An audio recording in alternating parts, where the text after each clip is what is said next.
प्रजासत्ताक दिनी अहिल्यानगर जिल्हा हादरला. राहुरीत प्रशासकीय अनास्थेचा बळी, 18 वर्षीय संकेत बाचकरचा मृत्यू.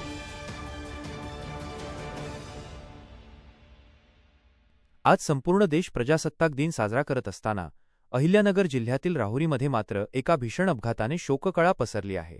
नगर शिर्डी महामार्गावर 18 वर्षीय संकेत बाचकर या तरुणाचा मृत्यू झाला असून प्रशासनाच्या अनास्थेचा हा खुनी चेहरा पुन्हा एकदा समोर आला आहे. मुख्य बातमी. सविस्तर माहिती. राहुरी येथील नगर शिर्डी महामार्गावर रस्त्याचे काम अत्यंत संथ गतीने सुरू आहे. रस्त्यावर पसरलेली खडी आणि धुळीमुळे दुचाकी घसरून हा अपघात घडला. संकेत सखाराम बाचकर या तरुणाला ट्रकखाली चिरडून आपला जीव गमवावा लागला, तर त्याचा सोबती श्रीकांत हापसे हा मृत्यूशी झुंज देत आहे. हे अपघाती मृत्यू नाहीत, हे प्रशासकीय खून आहेत. गेल्या 3 महिन्यांपासून या रस्त्याचे काम संथ का? रस्ता दुरुस्त कृती समितीने वारंवार मागणी करूनही प्रशासनाने सुरक्षा उपाय का केले नाहीत? अवजड वाहतूक बंद का केली नाही? अहिल्यानगर जिल्ह्यातील अशाच ताज्या आणि महत्त्वाच्या बातम्यांसाठी पाहत रहा N26 न्यूज राहुरी.